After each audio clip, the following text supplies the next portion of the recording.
Hey everyone, I have had an interesting couple of days.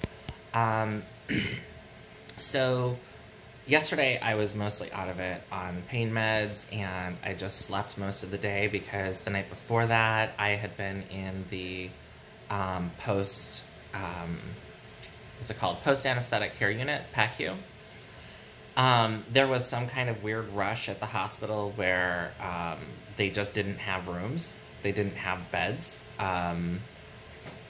So I, I couldn't I couldn't get to the room that I've been promised, which I'm in now, and it's actually a really nice room. See, it's private. It's got a big old TV. And giant bathroom and everything else.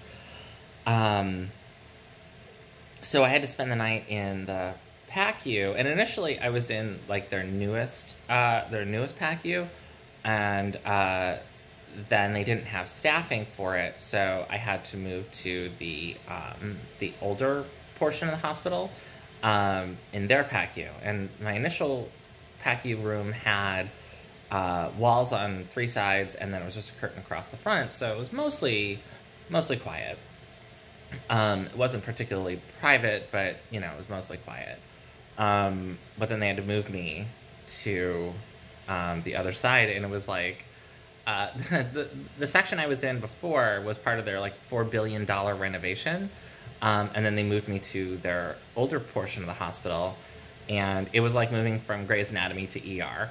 So that was rough. There were no walls. It was just curtains on every side, and I could hear every other patient and all the nurses and all the equipment, and I was uncomfortable because part of the procedure is a robot does a lot of the internal construction, and in order to give the robot room to work, they pump you full of inert gas.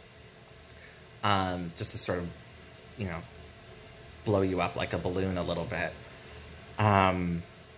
And it takes time for that to sort of reabsorb and dissolve. So that causes a lot of discomfort. But they finally got me into my own room yesterday around 3 o'clock, and at that point I was just exhausted, and I ended up sleeping almost the whole day. Overnight, I started noticing there was this sharp pain on my left side where the leg meets the groin, and I didn't know what it was from. I thought maybe some of the packing had pulled on like the skin, or I have a little skin tag there. I thought maybe that was getting pulled, but it was like a sharp, burny pain that sort of went all the way up the crease.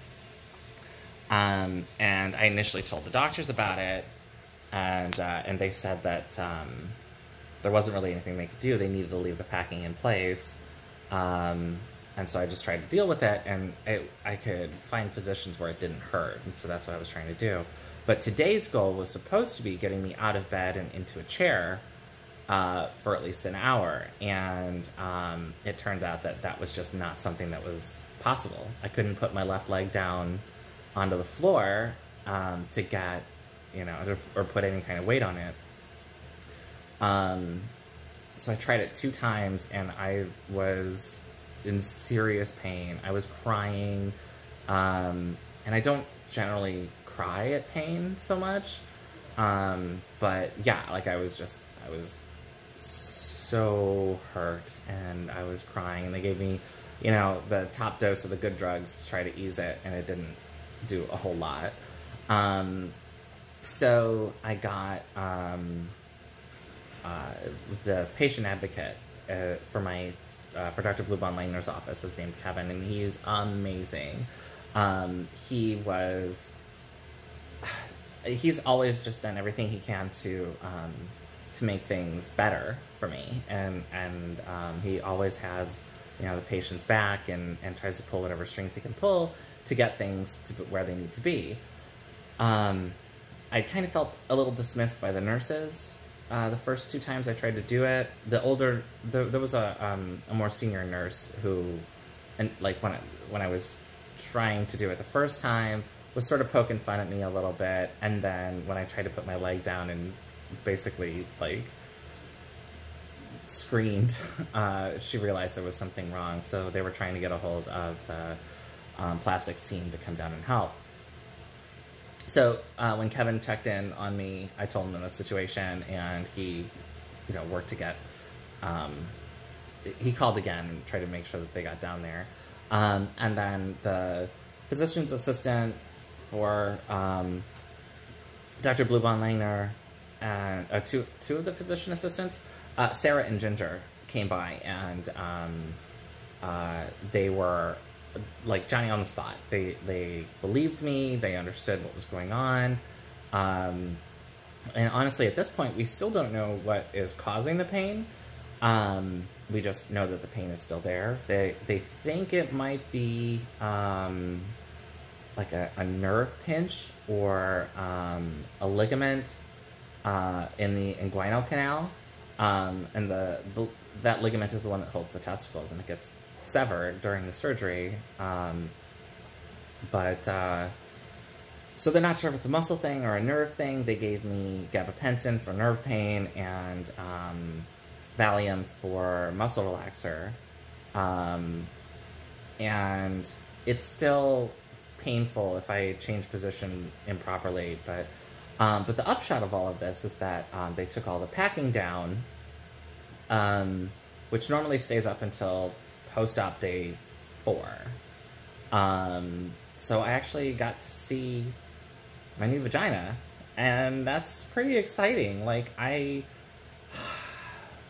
it's weird. I was here, and the doctor told me that everything went perfect, and, you know, I knew that I was in pain because it was a procedure, but I couldn't see anything, so it was still hard to believe that it was actually true, you know, that it actually happened.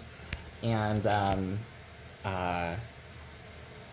you know, so I got to see it, and it's great, and it's amazing, and, like,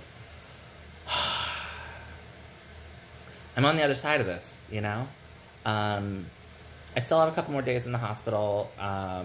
We're hoping this resolves today, and tomorrow I can get out of bed and get to the chair and walk around more, so that I can get released on Monday, but we'll see how that goes. So anyway, I just want to give you guys a catch-up video because I've been sort of silent the last couple days because I've mostly been sleeping. But thank you all for sticking with me, and I've gotten so many more responses from other people and telling me how this has been helpful to them. So, you know, my weird pain thing is a one-off. They literally said that this has never happened before. So we'll see. You know, who knows? Who knows? We'll see how it resolves or what happens, and where we go from there. But thanks for sticking with me, and let me know if you have any questions. I'm glad to answer them. But yeah, I got to see everything today, and that was pretty wild. It was pretty exciting. So thanks, guys. I love you all. Bye.